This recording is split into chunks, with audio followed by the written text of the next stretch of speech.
तो चलो journal entries को कंटिन्यू करते हैं और काफी ज्यादा important as well as new entries आज मैं आपको सिखाने वाला हूं। तो आज हम शुरू करेंगे इन 5 बेसिक एंट्रीज के साथ जो कि काफी इंपॉर्टेंट होती हैं when it comes to examination point of view. तो सबसे पहले हमारे पास आ रहा है बैड डेट्स। बैड डेट्स का मतलब क्या होता है? देखो फॉर एग्जाम्पल मुझे किसी इंडिविजुअल से कुछ पैसे लेने, उसका एक्सीडेंट हो जाता है, कुछ प्रॉब्लम हो जाती है, पैसा लेके भाग जाता है वो, तो इस किसी भी सिचुएशन में मेरा पैसा नहीं मिल रहा तो उसको हम लोग बोलते हैं बैड डेट्स। ठीक है, जैसे फॉर एग्जाम्पल हमारे पास एक ट्रांजेक्शन थी, मैं इसकी ट्रांजेक्शन यहाँ लिख रहा हूँ, amount due from x rupees 10,000 becomes bad. इस तरीके की ट्रांजैक्शंस कुछ बुक्स में लिखी हुई है कि हमने एक्स से 10,000 लेने थे, अब वो बैड हो गया। बैड का मतलब अब हमें वो पैसा नहीं मिलने वाला। तो देखो पैसा जो मिलना था वो नहीं मिलने वाला, तो बेसिकली हमारा लॉस हो गया, नुकसान हो गया। अब बेसिक रूल्स आप लोगों को मैंने लिखवाए हुए हैं, debit what comes in, credit what goes out. ये हमारा फर्स्ट रूल होता है जो आपने पढ़ा है। नंबर 2, डेबिट द रिसीवर, उसके बाद क्रेडिट द गिवर, ये सेकंड रूल मैंने आपको लिखवाया है। Number 3, debit all expenses and losses, सभी एक्सपेंसेस एंड लॉसेस को डेबिट करते हैं। Credit all incomes and gains, सभी इनकम्स एंड गेन्स को क्रेडिट करते हैं। अब देखो हमने एक्स से कुछ पैसा लेना था, अब वो बैड हो गया, वो पैसा नहीं मिल रहा। अगर पैसा नहीं मिल रहा तो मेरा लॉस है, सभी लॉसेस को क्या करते हो, डेबिट करते हो। तो मैं यहाँ पे क्या करूंगा, बैड डेट्स को डेबिट करूंगा। एंट्री क्या बनती है यहाँ पे हमारी, bad debts account debit to. Credit किसको करूंगा मैं, जिससे मुझे अल्टीमेटली पैसा लेना था। Who was the giver? Giver कौन था? हमारा डेटर, टू डेटर अकाउंट। ठीक है, अब डेटर कौन है यहाँ पे, इस केस में एक्स है तो मैं एक्स का नाम लिख दूंगा। ठीक है, ये हमारी बैड डेट्स की एंट्री हो गई। अगर नेम मेंशन्ड होगा तो आप वो पर्टिकुलर नाम से करना, जैसे यहाँ पे एक्स मेंशन था तो मैं करूंगा bad debts account debit to X. ठीक है, अब समटाइम्स ऐसा हो जाता है कि सारा पैसा बैड डेट नहीं होता, कुछ पैसा मिल जाता है। फॉर एग्जाम्पल यहीं पे लिखा होता, यहाँ पे लिखा होता x become insolvent, x became insolvent, पूरा ही लिख देता हूं नहीं तो तुम लोग कहोगे पता नहीं क्या लिखा है। Insolvent and 50 paisa in a rupee is received from him. Ex insolvent हो गया और उससे 50 पैसा इन अ रुपी मिल गया। देखो इंसॉल्वेंट होने का मतलब है कि अब वो इस पोजीशन में नहीं है कि वो हमारा पेमेंट करे, बट उससे 50 पैसा इन अ रुपी, 1 रुपी में 100 पैसा होता है और 50 पैसा मिल गया यानी 50% मिल गया। तो इस सिचुएशन में जो पैसा आ गया उसके लिए कर दो कैश अकाउंट डेबिट, क्योंकि कुछ पैसा मिल रहा है तो debit what comes in, cash account debit जो मिल गया। क्या मिला है मुझे, 50 paisa in a rupee. 50 paisa in a रुपी का मतलब यहाँ पे 10,000 के 5,000। उसके बाद जो नहीं आया वो लॉस है, उसको क्या करूंगा, बैड डेट्स अकाउंट डेबिट। जो आ गया उसके लिए कैश डेबिट, जो नहीं आया उसके लिए bad debts account debit to. लेना किससे था अल्टीमेटली आपने, डेटर से, तो टू डेटर्स अकाउंट। डेटर कौन था यहाँ पे मेरा, एक्स। तो मैं अल्टीमेटली एंट्री करूंगा cash account debit 5,000, bad debts 5,000, to debtor 10,000। Clear हुआ? जो मिल गया उसके लिए कैश डेबिट कर दो, because debit what comes in. जो नहीं मिला बैड डेट्स लॉस, और गिवर कौन है, डेटर। अब आता है bad debts recovered. What is bad debts recovered? Bad debts recover होता है कि हमने किसी को लास्ट ईयर में बैड डेट्स मान लिया था या इसी ईयर में बैड डेट्स मान लिया था, उसने अनएक्सपेक्टेडली वो पैसा दे दिया। अनएक्सपेक्टेडली मतलब हमें उम्मीद नहीं थी कि वो पैसा देगा, लेकिन उसने दे दिया। अब अगर उसने अनएक्सपेक्टेडली पैसा दिया तो उस सिचुएशन में हम लोग बोलते हैं कि कुछ पैसा मिल गया तो मेरा फायदा हो गया, मेरा गेन हो गया, क्योंकि मैं तो लॉस मान चुका था, उसको नुकसान मान चुका, लेकिन उसने दे दिया तो मेरा गेन हो गया और पैसा आ भी रहा है। तो सबसे पहले जो आएगा पैसा तो cash account debit, cash account debit, और आपका जो गेन हुआ उसको बोलते हैं टू बैड डेट्स रिकवर्ड। उसको क्या बोलेंगे, bad debts recovered account. Narration साथ साथ लिख के चलना, नरेशन तो बहुत आसान होती हैं। यहाँ पे क्या नरेशन जब लिखोगे, being amount due from x not received, पूरा का पूरा बैड डेट्स हो गया। ठीक है, यहां क्या नरेशन लिखोगे, being amount unexpectedly recovered, unexpectedly recovered.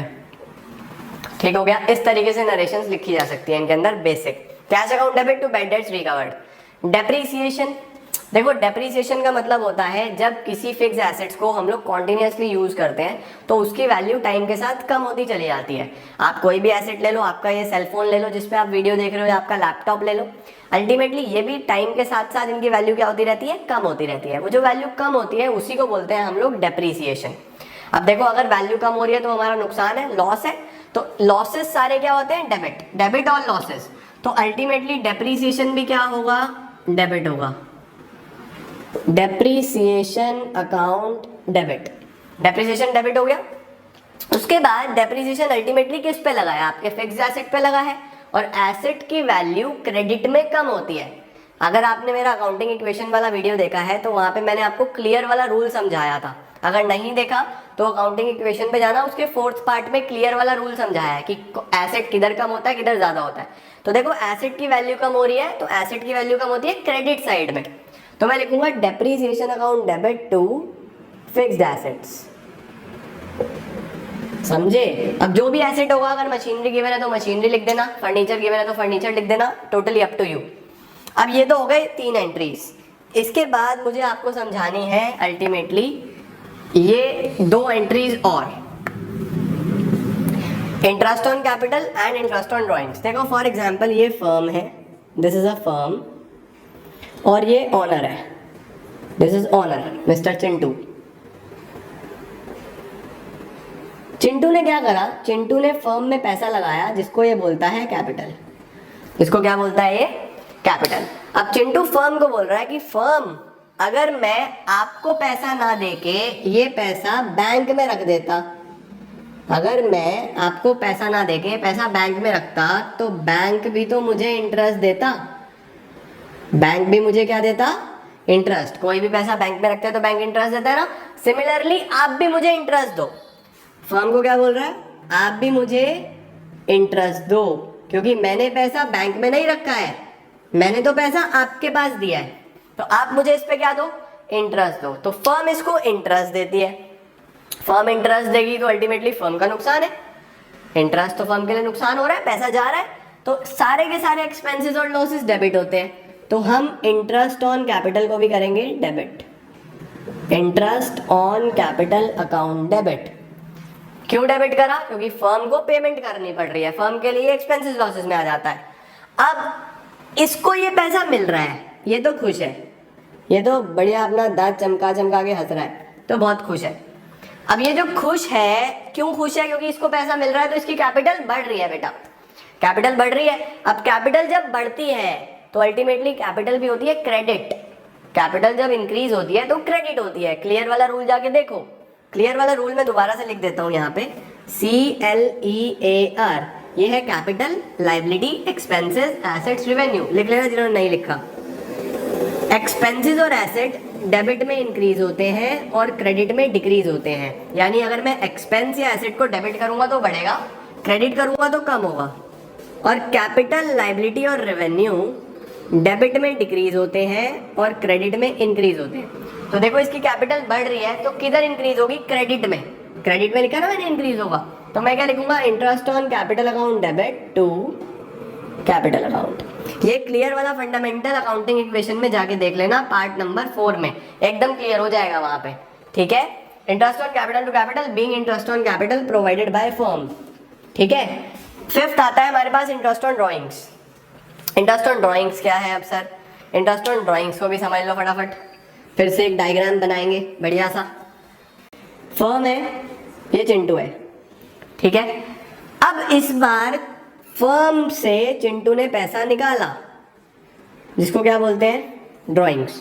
Chintu ने फर्म से पैसा निकाला, उसको क्या बोल रहा है, ये ड्रॉइंग्स बोल रहा है। तो अब फर्म इसको बोल रही है, भाई साहब अगर आप बैंक से पैसा निकालते मिस्टर चिंटू, जी हाँ आप, अगर आप बैंक से पैसा निकालते, बैंक भी तो आपसे इंटरेस्ट लेता, अब हमारे पास से आपने पैसा लिया है तो हमें भी इंटरेस्ट दो। तो इस बार चिंटू बोलता है बात तो सही है, तो चिंटू फर्म को क्या देता है इस बार, इंटरेस्ट पे करता है। फर्म को मिल रहा है पैसा, फर्म के लिए इनकम गेन हो गया, और सारी इनकम गेन होती है क्रेडिट, तो इंटरेस्ट ऑन ड्राइंग्स तो हो गया credit to interest on drawings. अब ये इंटरेस्ट ऑन ड्राइंग्स बच्चों क्या करता है, अल्टीमेटली कैपिटल को कम करता है। कैपिटल को कम करेगा तो हम यहाँ पे डेबिट करेंगे इसको ड्राइंग्स के नाम से, drawings account debit to interest on drawings, क्योंकि ड्राइंग्स क्या करती हैं, कैपिटल को कम कर देती है। तो ये हमारे पास आ गया being interest on drawings charged from Chintu. ये 5 एंट्रीज हैं जो काफी इंपॉर्टेंट है और आपको ध्यान से करनी है। बैड डेट्स की कराई मैंने आपको, बैड डेट्स रिकवर कराई, डेप्रिसिएशन, इंटरेस्ट ऑन कैपिटल और इंटरेस्ट ऑन ड्राइंग्स। अब मैं आपको 5 एंट्रीज और कराऊंगा जो कि बहुत बहुत बहुत इंपॉर्टेंट होने वाली है। आ जाओ फिर वो 5 एंट्रीज देखते हैं। अब करेंगे हम लोग अगली 5 एंट्रीज जो कि हो जाएंगी हमारी फिर ये 10 एंट्रीज कंप्लीट। तो ध्यान से समझो क्या है। सबसे पहला आता है हमारे पास ड्राइंग्स इन गुड्स। देखो ड्राइंग्स इन कैश की मैंने आपको एंट्री करा दी थी कि अगर पैसा ऑनर निकाल के घर ले जाता है तो उस सिचुएशन में हम लोग क्या एंट्री करते हैं, अगर वो पैसा लेके जाता है तो हम एंट्री करते हैं drawings account debit, drawings account debit to cash account. अगर वो पैसा निकाल के घर ले जाता है, लेकिन इस बार वो पैसा नहीं लेके जा रहा, क्या लेके जा रहा है, गुड्स लेके जा रहा है, यानी हमारे पास से गुड्स जा रहे हैं। देखो जब भी हम गुड्स खरीदते हैं तो हम परचेजेस को डेबिट करते हैं, क्योंकि आपने बहुत सारी एंट्रीज कर ली, आपने जब भी गुड्स खरीदे तो आपने हमेशा परचेजेस को क्या करा, डेबिट। लेकिन अब हमारे पास से गुड्स जा रहे हैं इन सभी केसेस में। अगर हमने गुड्स चैरिटी में दिए तो भी गए, सैंपल के तौर पे दिए तो भी गए, लॉस बाय फायर आग लग गई तो भी गए, चोरी हो गई तो भी गए, तो गुड्स जा रहे हैं। देखो जब भी आपने गुड्स खरीदे तो हमेशा उनको डेबिट करा। अब जब गुड्स आपके पास से जा रहे हैं हर केस में, तो आपको क्या करना होगा, गुड्स को क्रेडिट करना होगा। तो अगर आपके पास से गुड्स चले गए कैश की जगह, तो अल्टीमेटली आप क्रेडिट क्या करोगे यहाँ पे, परचेजेस। तो हम एंट्री क्या कर देंगे, drawings account debit to purchases account. Narration लिख देना, being goods withdrawn for personal use. Clear हुआ। अगला है गुड्स गिवन एज चैरिटी। आपने गुड्स दे दिए चैरिटी में, चैरिटी कर दी। देखो चैरिटी चंदा दे दिया, अल्टीमेटली ये एज अ ह्यूमन बीइंग एक बहुत अच्छी चीज़ है। ह्यूमन इंसान के लिए ये एक बहुत बढ़िया चीज़ है, करना चाहिए, सबको चैरिटी करना चाहिए। बट बिजनेस इमोशन नहीं देखता, बिजनेस के लिए इमोशंस कुछ नहीं होते। बिजनेस की तो मानना ये है कि ये सामान जो तुमने फ्री में दिया अल्टीमेटली तुम्हारा सेल होता तो तुम कुछ ना कुछ पैसा कमाते। तुमने फ्री में दे दिया तो तुमने तो इसका नुकसान कर लिया भाई। अगर तुम इसको सेल करते तो कुछ ना कुछ कमाते ना, तुमने फ्री में क्यों दिया, तुम्हारा नुकसान है। अब जो भी नुकसान है, डेबिट ऑल एक्सपेंसेस लॉसेस सबको डेबिट करना चाहिए। तो हम लोग इस केस में भी क्या करेंगे, हम लोग बोलेंगे charity account debit, charity account debit, क्योंकि बिजनेस बोलता है आपका नुकसान है, आपने क्यों करा। चैरिटी अकाउंट डेबिट टू, आपके पास से फिर से गुड्स खत्म हो गए, गुड्स चले गए, टू परचेजेस अकाउंट। नरेशन लिख देना, being goods given as charity. ठीक हो गया। इसके बाद goods distributed as free samples. आपने गुड्स का डिस्ट्रीब्यूशन कर दिया एज फ्री सैंपल्स, फ्री में आपने गुड्स डिस्ट्रीब्यूट कर दिए।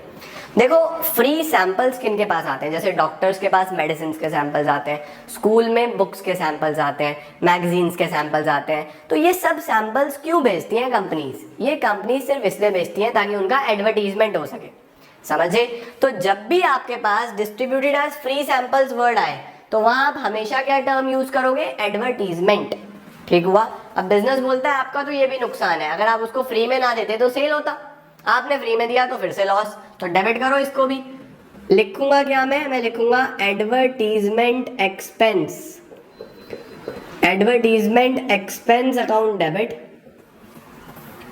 टू, आपने गुड्स दिए हैं, टू परचेजेस अकाउंट। ठीक हुआ। नरेशन क्या लिख दोगे, being goods distributed as free samples. Number 4, loss by fire. आपके गुड्स में आग लग गई, अगर आपके गुड्स में आग लग गई तो है तो नुकसान ही, फिर से लॉस। क्या एंट्री करोगे, loss by fire account debit to purchases account, loss by fire account debit to purchases account. उसके बाद अगर गुड्स की चोरी हो गई, सामान चोरी हो गया आपका, तो फिर क्या एंट्री बनेगी, फिर से लॉस है तो लॉस बाय थेफ्ट। चोरी को क्या लिखना है हमने, theft loss by theft account debit to purchases account being goods lost by theft. तो ये हमारे पास 5 तरीके की एंट्रीज हो जाती हैं जिनमें हमारे पास से गुड्स चले जाते हैं, गुड्स आउटफ्लो होता है गुड्स का। तो इन केस में हर केस में गुड्स क्रेडिट हुआ है, ड्राइंग्स के केस में भी, चैरिटी के केस में भी, advertisement, loss by fire, loss by theft. अब इसके अंदर हमारे पास समटाइम्स ऐसा होता है, लॉस बाय फायर वाले केस में, इसको आप इंपॉर्टेंट भी मार्क कर लेना, ये लिखा होता है कि these goods were insured, in goods का इंश्योरेंस था। अब अगर इन गुड्स का इंश्योरेंस होगा तो उस केस में हम लोग ये मानते हैं कि अगर इंश्योरेंस है तो हम ये पैसा इंश्योरेंस कंपनी से मांगेंगे। हम ये पैसा किससे मांगेंगे? इंश्योरेंस कंपनी से। तो हम लोग इंश्योरेंस कंपनी के नाम पे ये पैसा लिखते हैं कि आपसे हमने इतना पैसा लेना है। तो हमने अगर किसी से भी पैसा लेना होता है वो हमारा डेटर बन जाता है, एसेट बन जाता है। और सभी एसेट्स का नेचर क्या होता है? डेबिट। मैंने आपको बताया सभी एसेट्स का नेचर डेबिट होता है। तो हम लोग यहाँ पे एंट्री करेंगे insurance company account debit. Insurance company को डेबिट कर दिया टू लॉस बाय फायर। ये लॉस आपने अपना खत्म कर दिया। देखो जब लॉस आपने लिखा था तो डेबिट करा था, अब जैसे ही आपने कंपनी के नाम पे वो पैसा लिख दिया, हमने यहाँ पे लिख दिया ना कि हमने तो ये पैसा कंपनी से लेना है, तो हमारा नुकसान कहाँ रहा? अब तो नुकसान रहा ही नहीं। तो अल्टीमेटली हम ये नुकसान, ये जो हमने यहाँ पे डेबिट करा था, इसको यहाँ क्रेडिट कर देते हैं। ये क्या सिग्निफाई करता है कि अब हमारा लॉस खत्म हो गया, क्योंकि हमने किसके नाम पे लिख दिया? वो कंपनी के नाम पे। और जब पैसा एक्चुअल में मिलेगा, जब पैसा मिलेगा तो हम क्या लिखेंगे? बैंक अकाउंट डेबिट या कैश अकाउंट डेबिट, कुछ भी हो सकता है, टू इंश्योरेंस कंपनी। जब भी पैसा मिलेगा तो हम क्या लिख देंगे? Bank account debit to insurance company. अब ध्यान रखो, फॉर एग्जाम्पल ये जो गुड्स का नुकसान है ये 50,000 का हुआ था। कितने का हुआ था? 50,000। तो मैंने यहाँ 50,000 लिख दिया। हमने कंपनी को भी 50,000 देने को बोला, लेकिन कंपनी ने हमें सिर्फ 40,000 ही दिया। कंपनी ने हमें कितना दिया? 40,000, जबकि हमने कंपनी के नाम पे कितना लिखा था? 50। तो अगर हमें 50 की जगह कंपनी ने 40 दिया तो हमारा 10,000 का लॉस हो गया, क्योंकि मिलना चाहिए था 50, मिला है 40। तो 10,000 का लॉस हम यहाँ पे डेबिट करते हैं। हम यहाँ पे डेबिट करते हैं 10,000 का लॉस। किस नाम से? प्रॉफिट एंड लॉस अकाउंट के नाम से। प्रॉफिट एंड लॉस अकाउंट अभी आप आगे बनाना सीखोगे, बट फिलहाल ये ध्यान रख लो, अगर कोई भी लॉस होता है तो वो प्रॉफिट एंड लॉस अकाउंट के डेबिट में आता है। तो इसीलिए यहाँ पे हमने बैंक जो पैसा मिला P&L डेबिट करा, जितना पैसा नहीं मिला ये हमारा लॉस है, और हमने इंश्योरेंस कंपनी को क्रेडिट कर दिया कि इनसे इतना पैसा आ गया। क्लियर हुआ? तो ये थी गाइज आज की 10 एंट्रीज, और काफी इंपॉर्टेंट एंट्रीज जो मुझे आपको करानी थी। होपफुली आपको समझ में आई होगी। This is it for today guys, thank you so much.